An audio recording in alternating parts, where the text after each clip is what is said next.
This is The Baseline, discussing the hot button topics of the NBA. Welcome, everybody. You're tuned to The Baseline. Cal Lee, Warren Shaw, discussing the hot button topics of the NBA. The first week of the 2017-18 season is officially over with. And I just think that our show should have probably started off with ambulances running all up and down the arenas. It's just absolutely phenomenal. But let it not be said that we didn't have some great NBA basketball to be played with whomever was still left on the basketball court alive and healthy. And so much to discuss with the first week impressions of this week in the NBA. So let me go ahead and roll out the red carpet to my right-hand man, 50 grand NBA aficionado. My brother from another mother, www.shawsports.net, Big Kahuna PNC, Mr. Warren Shaw, repping out of Fort Lauderdale, Florida. Holla back at me, Mr. Shaw. Did you get the first week NBA jitters out your system, man? Jitters, sure, but I'm cringing a little bit after watching so many people go down with some gruesome injuries. That's obviously a big part of the conversation during this first week of the NBA season. But as always, salute to all defense listeners of NBA Baseline. You know, another NBA season is upon us. It hasn't got up to the start I think we all would have liked, seeing so many key and marquee names go down. And it's going to have wide-ranging impact on a lot of these teams out there. But it's great to have basketball back. Some amazing performances during this first week. And, of course, we know we're going to jump right into all those topics. Yeah, so in this week's show, we're clearly going to break down, highlight our first week impressions of the first week of the NBA. Also, important news just breaking out as we're recording the show. The Phoenix Suns have let go their head coach, Earl Watson. So he is definitely going to be our point of emphasis on our segment of the drop. So a lot of stuff to get into. And once again, we always appreciate you and yours tuning in with us here on the Baseline NBA podcast. Shout outs to our peoples. Almighty Ballers Network. So be sure to check out the Baseline NBA podcast via Almighty Ballers Radio. Also, big shout outs to our people, 16 Wins a Ring. The NBA season is in full effect. Definitely check out both of these entities to get what you need to know about not just your favorite team, but everything that is happening in the association. Get at my man Shaw at Shaw Sports NBA, or get at me at GameFace Lee, the show's Twitter handle at NBA Baseline. Available on all the major platforms: iTunes, Stitcher Radio, Microsoft TuneIn, Google Music, Roku Channel, Player FM, iHeartRadio. So be sure to download any of the major platforms that you normally use to listen to NBA podcasts. Allow us to be your go-to resource discussing all things happening in the association. You know how we do, and you know how we roll. It's time now for the breakdown. Time to break it down to the bone gristle. Time now for the breakdown. Cal Lee, Warren Shaw of the Baseline NBA podcast. And the main topic for us this week that we're breaking down is our first week impressions of the NBA. A lot of people were really, really geared up to see the Eastern Conference Finals rematch between the Boston Celtics and the Cleveland Cavaliers. And I think the tone of what happened within the first 5 minutes of that basketball game really kind of gave us a foreshadowing of what could be a very long and arduous NBA season. And not just for the fans, but actually for the athletes that are out there playing in this 82-game marathon. And Shaw, the injury to Gordon Hayward, the impact that it had on the Boston Celtics, and I think the impact that it had across the board for fans that are watching and are gearing themselves up to what's supposed to be an exciting NBA season got tempered very quickly when we saw that gruesome injury go down. And I think it set the tone about how intently we are now watching some of the other premier players suffering some significant injuries and will be gone for extended periods of time through the season already. Yeah, Hayward's injury, I think, was the most sombering thing that happened this week in the NBA because of how it happened, kind of on the national stage, first game of the year, first 5 minutes of basketball. Celtics with all these hopes and aspirations, and then to see that gruesome injury happen. And even the player reaction, I think that said a lot about what that meant to them and kind of the tone for the NBA season, as you will. And it ended up being a great game after the Celtics kind of normalized, if you will, embedded together and came back and really had a chance to at least tie in the final closing seconds of that game there. But they were shook. And I think even for this whole first week, they really got off to a rocky start, not having, their primetime free agent that came in over the summer. And like you said, that really did set the tone from Gordon Hayward. He goes down. Then we find out Chris Paul, he plays one game. Now he's going to be out 2 to 4 weeks as well. and the list goes on and on. Jeremy Lin in his first game, I think it was the ACL, MCL. So injury after injury after injury, and then all these even kind of minor things have been happening since then. A couple guys out day to day. Miles Turner in Indiana, he's got a neck issue, concussion protocol he's going through. It's been brutal. It really has been brutal, and that has overshadowed some of the magnificent play, of guys in new places to some degrees, and then some of the guys, like in the case of Giannis Antetokounmpo, who's putting up an MVP campaign in his first 3 games. So, like I said, it's been a wide range and a very, very broad spectrum of things that's happening during this first week. Well, so much emphasis has been put on the integrity of the players. And I think a lot of people have almost resigned themselves. I remember, when we had our shows last season, Shaw, how you kind of had that, oh God, here we go again with this possibility of the Warriors and the Cavaliers. He's like, I'm Warriors, Cavaliers out, man. And then we see what they did as far as putting themselves in a position to obviously see themselves being in the NBA Finals, but we didn't look at more so how these other teams have structured themselves. And look, were most teams like the Boston Celtics who roll the dice and get a guy like Gordon Hayward to be their premier guy, and all of the turnover, only having one starter from last year's team that got them 53 wins into the Eastern Conference Finals, to see how guys like Jaylen Brown and guys like Jason Tatum stepped up in a primetime basketball game, the bright lights against the reigning Eastern Conference champions, I think it speaks volumes about why Boston fans and NBA fans should be excited, because this was what we were concerned about, was whether or not some of these rookies, these second-year players, are going to get hijinxed by the magnitude of what we have seen with the formation of the superstars going to other teams that were already contenders or contending in the threshold of the Eastern and Western Conference. Well, I'm going to take it even slightly different from that. I think for Boston specifically, the only bright side that comes from Gordon Hayward injury is the fact that, like you said, some of these second-year guys, some of these younger players will now be forced into a massive role. Your Jaylen Browns, your Jason Tatum's as a rookie, if you will, Terry Rozier, I guess, in his 3rd year now, Marcus Smart looking for a contract. All those guys are going to get increased opportunities to play because of Hayward's injuries. But again, it sours Boston's overall season, and it sours a lot of teams and their overall season, what they were trying to do. Another injury right before, or as we were discussing, Milos Teodosic from the Clippers, he went down. Word as we're recording right now is that he's now going to be out indefinitely. And what I wonder if we can point this back to something else as a larger issue, because Eric Spoelstra touched on it, I think, a couple days ago as well. If in the attempt to give the players more rest in the regular season, they had a shortened training camp and they had a shortened overall preseason to get ready, did they get their win? Did they get their bodies together in time? And again, I think it's a catch-22, because one way or another, something I guess is going to definitely give in this situation. But to see that, like Spoelstra kind of alluded to, is like they didn't have a whole lot of practice time, and all of a sudden, hey, we need to start playing games. And you wonder to some degree, LeBron even said in an opening night, he dropped whatever he dropped, 29 points and X amount of rebounds and assists, etc.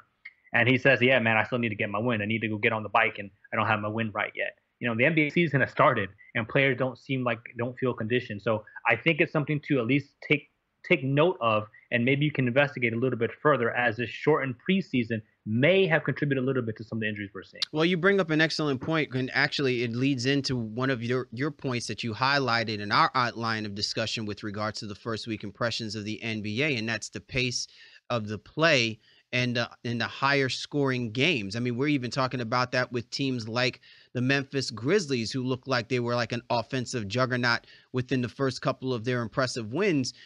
What is that speaking to, Shaw, that what we're seeing is some of these other teams up in the ante even more? We often, subjected to the idea that just teams are having that Olay defense in the early outset of the season. But in contrast to what you're saying is that if some of these players are just clearly not in the best of shape, what part of their game is being compromised of that, and what is more susceptible to their injury habits because of that, when we're talking about how quickly the game is now being played already in the outset of this season and how many points. Usually we see that the games would be sluggish and slowly developed, and the defense would be more emphasized, but it looks like the offense is just a straight go right now.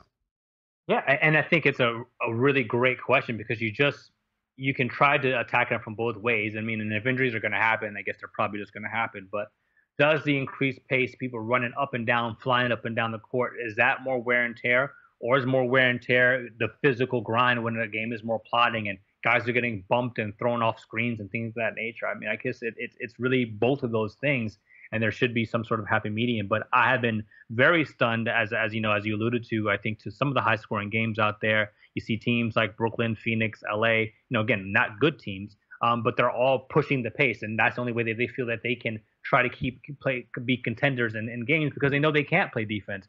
So they're going to try to outscore you the best way they know how to, and and I think that's definitely seen things go up during this first week. Games 140 already, like that's insane. I mean, that's insane. That's 80s, early 80s basketball, if you will. And to me, I wonder if this is going to be a trend that continues, or is it like that old adage in baseball, right, where they say, I think the pitchers they usually come out hot, or whatever you will, and the hitting usually catches up to the pitching at some point in the season. Is that what happens in the NBA? Does the defense eventually catch up to the offense with all the pace that's being pushed? Cal Lee, Warren Shaw of the Baseline NBA podcast, our segment of the breakdown as we give you our first week impressions of the NBA. Some really interesting things also to take a look at, Shaw. Listen, this is only the first 3-4 games of the NBA season, so the sample size is clearly small, but I think it lends more to a mindset about what we should be looking for as we start entering closer and closer into the first quadrant of the NBA season. And so the first thing that stands out to me is the Memphis Grizzlies, the Houston Rockets, the Washington Wizards, Toronto Raptors. All teams in the playoffs last year, all teams showing themselves to be very impressive in the beginning of the year. All of these teams who suffered some form of a turnover or some sort of change within their roster, pretty much. I mean, the argument could be said about Washington, Toronto, not a whole lot being done. But whatever it may be, we're not talking clearly as much as we'd be talking about, say, the San Antonio Spurs or the Cleveland Cavaliers or the Golden State Warriors.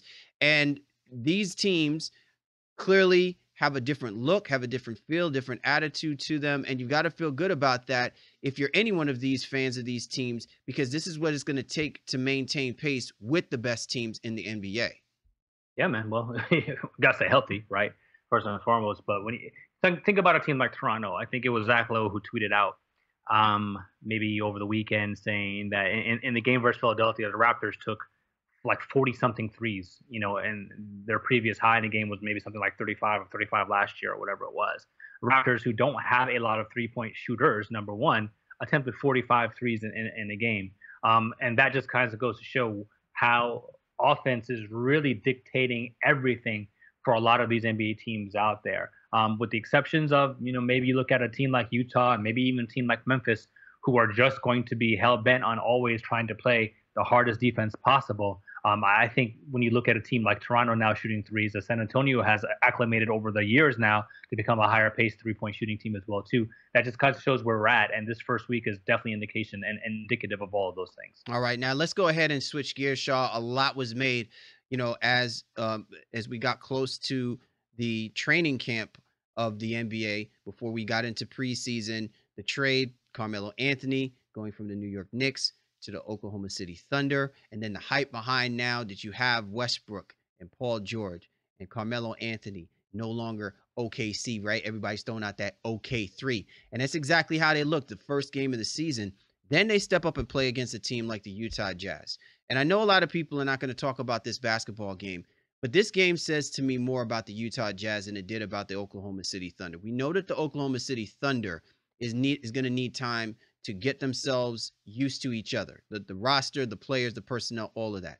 But a lot was being said about what the Utah Jazz lost and if whether or not they're capable of competing with teams that are situated like the Oklahoma City Thunder. And I think it's safe to say, I'm not trying to throw it out there that this team is going to be amongst the best teams in the NBA or anything like that. But I think it is safe to say that the core players that Quinn Snyder and the Utah Jazz organization was able to keep and maintain, these guys are going to be competitive, and they're going to give other teams, not just in their division, but also in the Western Conference, fits that no matter how great the guys like Russell Westbrook and Carmelo Anthony might look like and chucking up their shots, The defense is always going to count, and the Utah Jazz is going to make them work and earn every single point, and they showed that in that impressive victory against the Oklahoma City Thunder. And no doubt about it, I think we pegged this team to be not nearly as bad as maybe Vegas has predicted. I think we both took the over, in our over/under predictions. Them, don't sleep. Yeah, don't sleep. Yeah, and any team that's going to defend like they're going like the way they are, again, they're going to be hard to beat, and they're going to be and they still have talent. Donovan Mitchell, is a great rookie. I think it's going to, do a lot of great things for them. Ricky Rubio has really matured and become an offensive, not to say juggernaut, but definitely an offensive option, for the Utah Jazz after leaving Minnesota even last year. And then remember, he was amazing the second part of the year last year in Minnesota. Rubio really played great basketball, found his stroke, was able to score, upwards of 15 to 20 points per game, and still continued to play good defense and get some assists. Get a lot of assists while he was out there and pushing the pace. Utah is going to be right there. I mean, speaking about them, Rodney Hood, I think he strained his calf. Again, in the first game of right? the season Like as well. we're talking about this, and we're not making any kind of mention of what significant contributions Rodney Hood was able to give this Utah Jazz in the first two games, and a lot was riding on Rodney Hood staying healthy and being a big contributor to fill in the void of Gordon Hayward no longer being on that basketball team. Right. So he's day to day. Hasn't been pegged to be out for a significant amount of time as of yet. But it's a guy who just can't stay healthy. But nevertheless, Quinn Snyder really does put that next man up mentality within his roster. Burks is out there now. He's trying to stay healthy for this season for the first time, I think, in 3 or 4 seasons. He started off well coming off the bench for them. And they have some nice parts, especially with Joe Johnson coming off the bench as well, too. That can just get it done. And he doesn't have to play anybody a ton of minutes. Everybody, with the exception of Gobert, is going to probably play between 20 and 25 minutes. And then, Gobert is going to be in the 30ish range, maybe Rubio as well, too. So he really has a good hold on that roster and that team. And Utah, I think, is definitely one of the early season. Not a surprise for me, and maybe not a surprise for you, but maybe to some of the other people in the league that really expected them to regress in lieu of Gordon Hayward leaving that team. All right, Shaw, I want to focus our attention now on disappointing teams already in the first 3-4 games of the season. Who out there stands out to you as one of the more disappointing teams that you would have expected to come out and look a lot better than what they've shown? One team that I don't want to knock the Celtics for how they played, and I think the Hayward injury really shook them up a little bit, and I can understand that. If I were going to peg a team right now that hasn't quite lived up to maybe expectations, it would be maybe New Orleans. But without Rondo kind of running the point there for them, we knew it was going to be a rough stretch for them. Holiday, you'd figure, okay, yeah, he can play the point guard position, but all the training camp he was playing the 2, and then kind of having to go back to playing the 1 and be a facilitator. And that hasn't worked out for them. And they've had a couple tough matchups as well too. As we record, New Orleans started, I think, on the road against Memphis, and then had to welcome the Golden State Warriors, in their home opener. So those are 2 tough games, if you will. But I would have liked to have seen them at least come out of 1-on-1 on that for me. The rest of the teams, I think, more teams are overachieving than I think underachieving in my estimation. What about you? Well, there's 2 teams that stand out. I'll give you the New Orleans. You're gonna go with the Warriors? Well, the 1 and 2 Warriors as we record. No, I'm actually no. I will actually have them pegged for a different segment after this real quick. I'm more disappointed about the Philadelphia 76ers. I just really think that with the talent that they have on that basketball court, and with Brett Brown, who we've been empathizing about him finally having this roster to where he needs it to be, the fact that they still look like a discombobulated basketball team, it almost speaks more volumes about, so what is it going to take for us to really see what these guys are really all about? Now, I'll give credence to the idea that, yes, the makeup of this team is relatively young, but guys like Robert Covington, guys like JJ Redick, guys like Amir Johnson, I just feel like they have enough guys on that team to be able to win basketball games when another team superstar is not on that basketball court and you have better players than the other team does. Essentially, at the outset of the beginning, or guys that have been in the league long enough to know what they need to do to win these games. And the fact that they're 0-3, this is not what you want for a basketball team who you're giving these expectations that they're supposed to be a much more improved basketball team. Let's keep in mind, too, that this is the Eastern Conference, and we've seen this thing play out before, where we give credence to teams that get to these slow starts, and unless the rest of the pack tends to fall back, it doesn't bode well for the teams that you expect to be winning games. Like, I'm not saying it's supposed to be 3-0, but they should be at least 2-1, or maybe even 1-2. And in that regard, that's where my disappointment lies with the Sixers. There are games that they could have won and that they didn't win, and it makes me wonder more about that team and their makeup, figuring it out when they really get into the throes of their schedule as they move forward. Yeah, I think that's a tough call for me. Opening the season up on the road against Washington, they were very competitive in that game, but I think it was truly indicative of how they're going to be. They're going to be competitive and then make some silly mistakes and some errors and maybe just not close to get it done. I mean, Washington could potentially be a conference finalist this year in the Eastern Conference. So I think there's no shame in that. That game against Boston, they were in. It was ugly, a lot of foul calls, and it could have gone either way. And Boston really kind of pulled things out with their bench stepping up. If I remember correctly, Shane Larkin and guys like that came off the bench and was lighting it up. Semi Ojeleye, and that kind of folded for them. Embiid finally showed some signs of mortality and didn't shoot well from the floor, and then he complained a little bit about not getting enough touches in the post. And then going on the road against Toronto Raptors as well too. I think that's just. I don't think they've had games that were hard. Now again, this week if they come out and if they don't beat teams like the Pistons and the Mavericks. They have the Rockets on the schedule this week as well too, so obviously we'll have to give them a pass there. But they should be able to beat a team like Detroit. I think they should definitely be able to beat a team like Dallas, assuming that Embiid's going to be out there. But I guess I have another question for you. While we're on the topic, what other teams have kind of disappointed you, sir? Well, I'm not so much as disappointed as I am very concerned about the mental state of the Golden State Warriors. This is the second year in a row. Oh, don't do it. No. But hear me out on this. This is the second year in a row that they come out and they look very unimpressive against a team like the Houston Rockets. Okay, and again, you watch the game and you can see this is a basketball team that there are times where they just tend to leave themselves, where their swagger overtakes their mentality about putting teams away. They should have put away that Houston Rockets team. Then when we see them on the game of the back-to-back, I mean, they didn't look all that completely impressive with the New Orleans Pelicans up until the second half, like of the third quarter, where they then basically go on this impressive run, and then they finally put the Pelicans away. But the back-to-back against the Memphis Grizzlies, I can see a little bit of unraveling there. You saw Steph Curry get upset with the referee with regards to him getting the and one, even though I don't think that they would have won that basketball game. And then you saw that there was word and there was things that were thrown up on Twitter about Kevin Durant to one of the fans basically showing the ring or pointing to his ring finger to the fans as they were taking that L. And again, Shaw, I'm not saying that this is going to be something that is epidemic, but it is something that you have to watch for, because this is about the mentality of a team that should be building a dynasty. And I don't know where that may change. But if the attitude and the hunger about how you go about taking care of teams like the Memphis Grizzlies and teams like the Houston Rockets, it can rear its ugly head to where we saw what happened to them a few years ago against the Cleveland Cavaliers when they were up 3-1. That swagger, that cockiness, that might overtake them again. And in situations where we shouldn't be questioning a team as dominant as the Golden State Warriors, you begin to look at where their mental state is going to be and how they thrive in situations where they should be the more dominant team. Yeah, I hear you, dude, and I really do. I understand everything that you're saying. It's just I feel like it's a conversation that it's just they are who they are, and they're gonna be. No, man, you can't pull that Denny Green crap.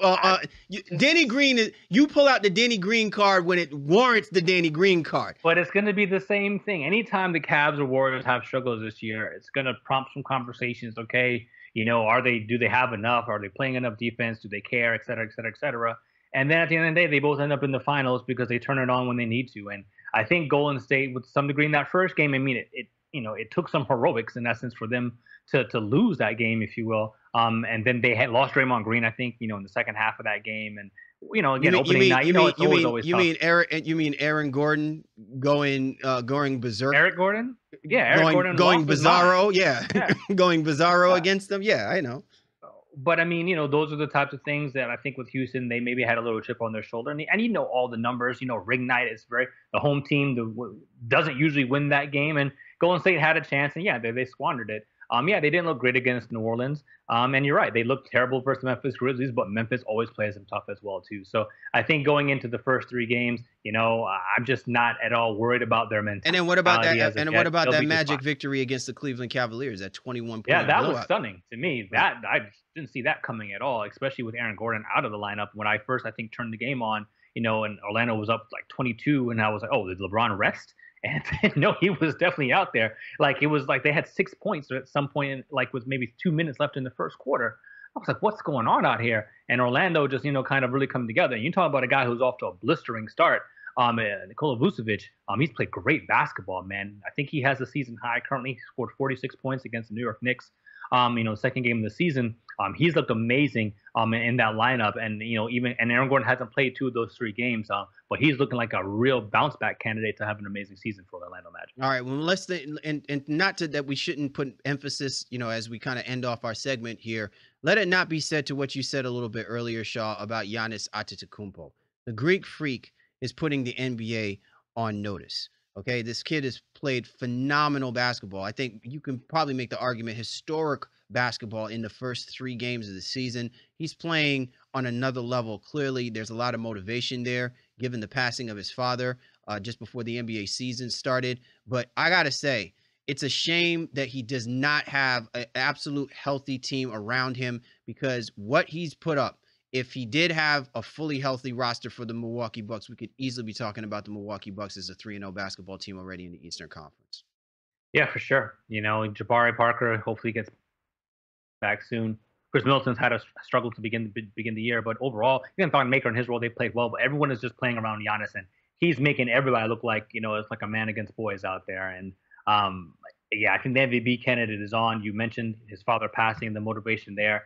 Kobe gave him that motivation as well too. To try to go out there and win the MVP award this year. And I think Giannis is well on his way, man. He looks amazing. Definitely probably the stellar performance. If he's not Player of the Week, I don't know who would be in the Eastern Conference. Again, I know Vucevic played very well, but he didn't put up Giannis type numbers. And again, I think you're going to be seeing this all season long from him. And before we end the segment, real quick for you, we kind of touched on the Houston Rockets a little bit earlier, but how much of effect do you think the Chris Paul injury is going to have on Houston?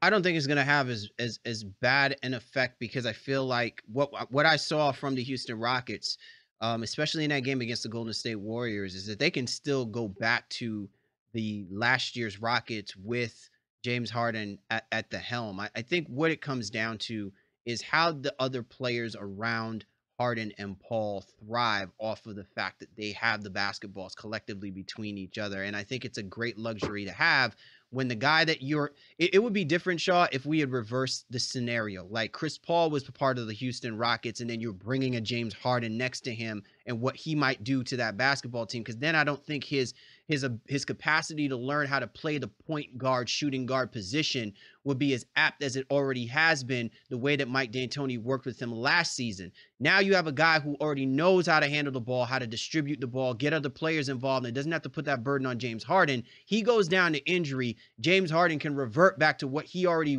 spent all last season that helped him get to this MVP conversation that we keep putting him in even more so. I think that the Rockets are just going to be fine. Whether or not they're going to win basketball games because of it, I think it's going to come down to the hot shooting that they display when they're on.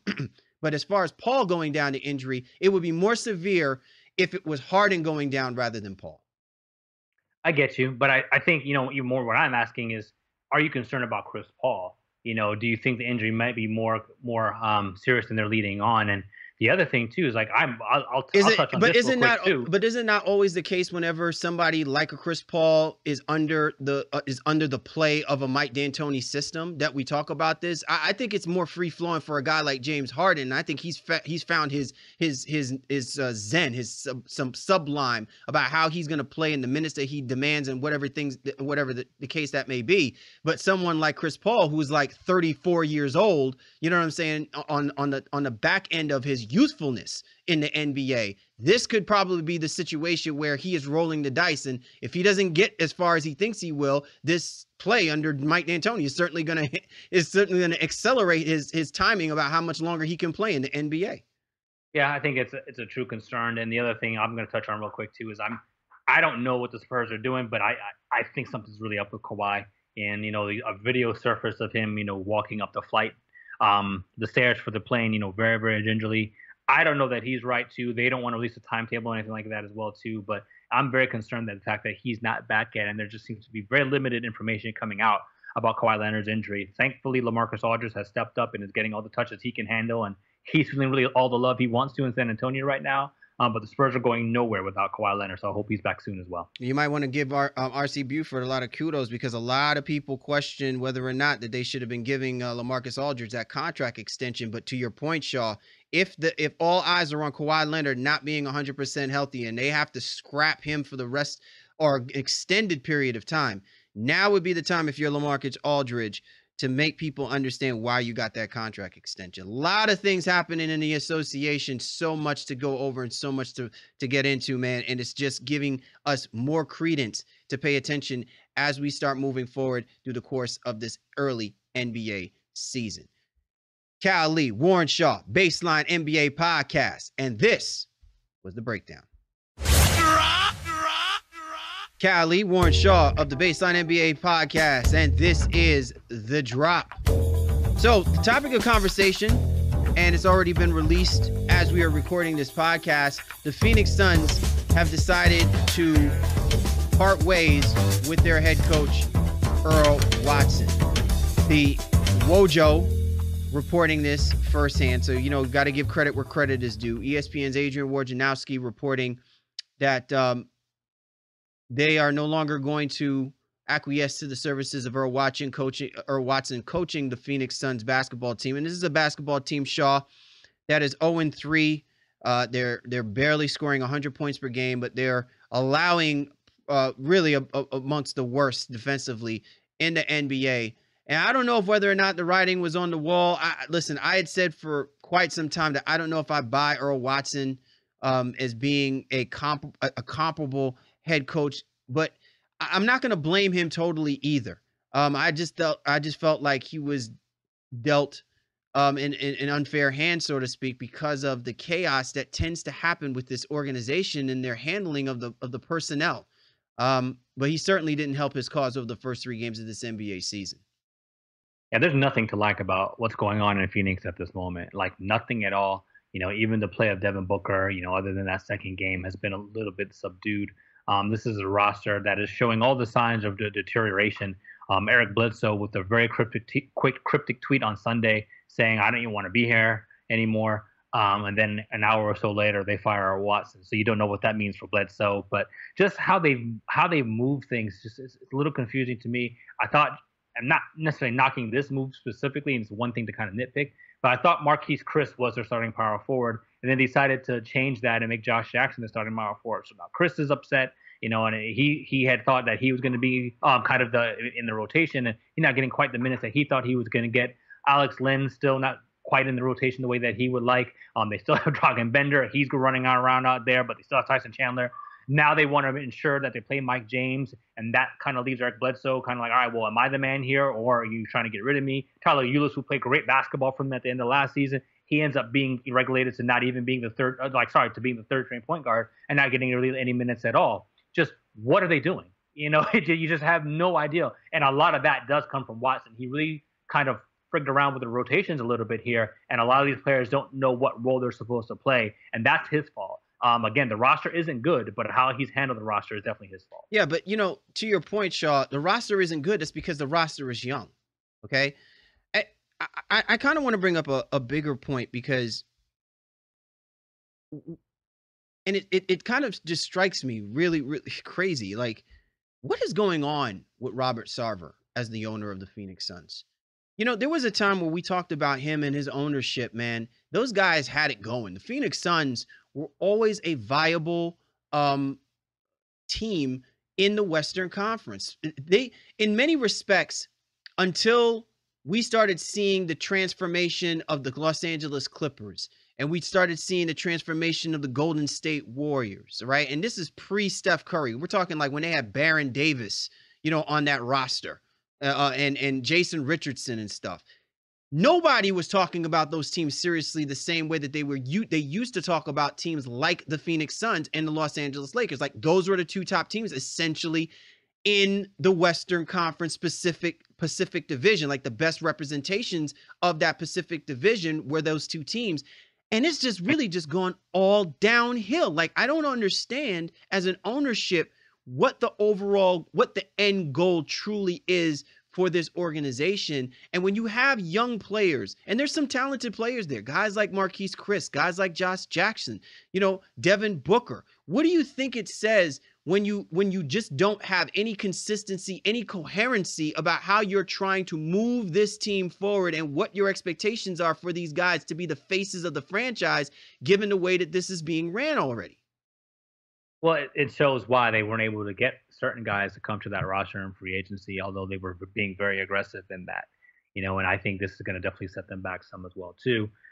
They had the whole Markieff Morris situation a couple of years ago, and obviously Keith was very much at fault for how he handled some things as well too. But then a guy like Sarver comes out and has the whole millennial rant or whatever the case may be, and that alienated some guys, on this team. And they're just a long way away from what was it, 4 seasons ago when Jeff Hornacek was there, maybe it was 5. I can't remember exactly. And they were a team that just missed the playoffs, and finished above 500 and just didn't quite get in. And then ever since that season, it's been all downhill, and there's nothing good about what they've been doing, with the exception of drafting Devin Booker and getting him to come into kind of his own, if you will. T.J. Warren also turning out to be a nice player, a better offensive player than I think maybe they would have expected. A lot of us, even analysts, would have expected. But it just doesn't fit. And something else is probably going to have to give here. You wonder if Tyson Chandler now will finally, although he's played great soldier for the last couple seasons and wanted to be in this mentorship role, does he finally say now, all right, now kind of enough is enough. Let me get up out of here, maybe go somewhere he can really help. And the same with Bledsoe. Does his trade demand now rescind now that L. Watson has been fired, or does he still like this and that doesn't change anything? Does he still want to be out? Here's another thing, for me, when I think about this for the Phoenix Suns. If you are like, how far back does this go for Earl Watson? He was considered as more of a player's coach, and I think maybe to some degree they did that as a PR move to not make it look like this was all on say the players in the mutiny with Jeff Hornacek. Albeit I think something can be said about allowing the quote unquote players run the asylum. But clearly, Earl Watson didn't either have the respect or did not have the ear of most of the players that are on that team. And I'm not even talking about the marquee or so-called marquee players, because, listen, Brandon Knight, Eric Bledsoe. I mean, these guys were doing things before they had a Devin Booker on that team and before TJ Warren became, some kind of important player. And part of the reason why they even had to force themselves to get a guy like Tyson Chandler on that team, because these are veteran guys. They've been in the NBA, and they think that, having this roster composed the way that it is basically saying, look, we're going to try and do what we can. But I just feel like it's all smoke and mirrors. And I think at some particular point, before you lose the confidence of the young guys that are drafted on this basketball team, you have to figure out where it all begins for them. Like, what is the meaning of this for this franchise moving forward? And I just think it's just been handled so badly. And I feel bad for guys like Devin Booker, TJ Warren, Josh Jackson, who are expected to be the future of this franchise. And they're playing under these type of circumstances, because no matter who you put in there, it's not going to wipe away the disdain now that is now emanating in that locker room and is now suddenly spilling out on the basketball court when you're watching 42-point blowouts in the course of a first game of an NBA season. There's no excuse for that kind of play, if you're not, unless you have a championship hangover. You know what I'm saying? No, I do. I mean, you can't get beat by 40 twice in your first 3 games, and lose your home opener as well too. Sorry, not your home opener, but lose, on the home against the Lakers. They're just not good. Last in defense, 29th in offensive rating, but 3rd in pace. So they're running up and down the basketball floor, but they're just not being efficient when they do so. But it's unorganized chaos, man. My favorite group is called organized confusion. That's unorganized chaos they got going on right now. Yeah, and again, I get it from a young team. Like, I understand that, but I mean, you want to see at least the framework of some discipline being set in place, and that's just not there too. And again, and again, a lot of this is roster construction. So this now goes to Ryan McDonough, and what he's put out there, they were insistent on bringing in a guy like Mike James, from overseas now to be in that point guard rotation. That definitely makes guys like Tyler Ulis, played very great basketball when they shut down Bledsoe last year. He's like, well, what the hell? Do we really need another person out here? And then James kind of trumps him in the preseason in these first early season games. And the roles, again, they're just not clearly defined. Think about it from the Celtics standpoint with Jay Crowder. Crowder saw them draft Jason Tatum and bring some. He's like, all right, well, what does this mean for me? And you saw what it meant for him. He ended up getting moved to the Cleveland Cavaliers. So I think with Bledsoe and then maybe some other guys in this roster, they're not happy with the direction that general management has gone. And that has also become, Earl Watson's problem. But now he's relinquished of all of that, as he's now going to be, probably see him, on TNT somewhere. But I think this was the right move for the Phoenix Suns. But Ryan McDonough might really have some other answers that he's going to have to come up with. Otherwise, he's definitely going to be next. And let's not forget, Shaw, about the situation. I think you may have brought this up as well, too, with Markieff Morris. Like, now, even though Markieff Morris is, quote unquote, not the most credible individual, given some of the stuff that's been happening to him off the court and what he's doing with the Washington, with the Washington Wizards. But now something has to be said for his frustrations and the way that he's felt about this organization with the way that they handled him and they handled, his brother. And it now illuminates on a much bigger scale about where this overhaul really needs to begin. Now, we don't know what the situation is going to be, Shaw, as far as the interim head coach coming in and maybe having influence on those guys. But this is more than just hitting a reset button for the Phoenix Suns. And if they expect, this is no longer about, this basketball team. People make this perception about tanking. There's no tanking to this. This is not a good basketball team. And it's festered to the point where it's hard to even imagine them becoming a good basketball team at any particular point when you see the way that they go out and handle their business, not just on the basketball court, but off the basketball court. Yeah, well, and last thing I'm going to say real quick, too, is like the reports now from Woj is that Jay Triano is going to be the interim coach. And, we last saw him as a head coach in Toronto, and by all accounts, very much a player's coach, right? So they're just going back and kind of doing the same thing over again. I think it's early enough in the season now where you can say, yeah, he's interim for a couple weeks, and you really do begin to try to make a head coaching search out there that's really going to be a part of your culture for the long haul. Otherwise, if you make him the interim and then eventually making them head as well too, I think nothing's going to change, and this is going to be the same situation for the next couple seasons. Definitely, man, definitely. You're tuned to The Baseline. Cal Lee, Warren Shaw, discussing the hot button topics of the NBA, and this was The Drop. Coast to coast. Time now to go coast to coast, discussing the news in the association. You ready to rock and roll, Mr. Shaw? Absolutely, man. Let's ride. All right. Bobby Portis for the Chicago Bulls has been suspended 8 games due to his altercation with his teammate, not with some random fan or against the opposing team, but his own teammate, Nikola Mirotic, who, by the way, is out for 4 to 6 weeks due to this injury that was sustained through the altercation of Bobby Portis. Do you think it is a fair suspension of punishment for Bobby Portis, what came down from the Chicago Bulls? Yeah, without knowing all the details, I think it might still even be a little bit light. Maybe even another 2 games, maybe just like an even 10 games if I think could have maybe got the message across. But again, we don't know all the circumstances with it. Some reports saying that Mirotic provoked Portis, and it's been something that has been brewing a little bit. But the fact that Portis made hands and made contact and fractured a man's face says a lot about, I think, Bobby Portis and those hands, but definitely about the state of the Chicago Bulls and what a mess that franchise is always. And we just finished talking about Phoenix. Chicago is just as bad a shape as any other team in the NBA. Yeah, well, at least the Chicago Bulls, man, have a player that they could probably move over to the MMA circle if he doesn't succeed in the NBA with Bobby Portis. All right, the New Orleans Pelicans, they signed Jameer Nelson. Jameer Nelson, if people weren't aware of, was released by the Denver Nuggets. Good signing for the Pelicans and bringing another wily veteran in Jameer Nelson on that roster.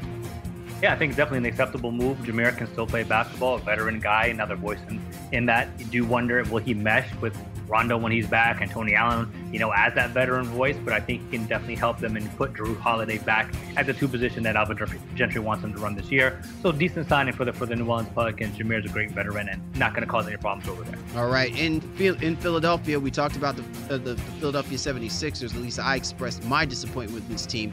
But Joel Embiid has a disappointment with this basketball team on a whole other level about him expressing himself on sitting out on back-to-backs. Do you like the idea that Joel Embiid is publicly showing his disdain for the idea that he is not participating in back-to-back ball games? I think he's doing it in a respectful enough manner, that's not hurting the organization or becoming a distraction. He's letting the fans know that he wants to be out there, but he appreciates what the organization is trying to do for him and keep him healthy so that he can earn every dollar of his contract, and that the Philadelphia 76ers don't end up having to cut him as a result of some injuries that they may have caused by overexerting him. So I think it's great that he wants to be out there, and I think Philadelphia is still doing the right thing, trying to protect their investment. All right, Sean. Finally, Richard Jefferson. This man, I tell you, it's not that my man don't like to travel. First, he gets traded from the Cleveland Cavaliers to the Atlanta Hawks. Then he gets bought out by the Atlanta Hawks. Then he gets cut by the Atlanta Hawks. And then the Denver Nuggets say, hey, Rich, you want to come play for us? And so now the Richard Jefferson show is out in Denver. Are we liking that the Denver Nuggets picked up the veteran, former, one-time NBA champion? Is he going to help that basketball team? I mean, I guess from a veteran standpoint, I don't know that they needed it. He said it with such disdain. He's like, oh, I guess. I'm just not a big RJ guy, and that's always been the case. And it's the guy who's going to retire 2 years ago. LeBron said don't retire, so he didn't.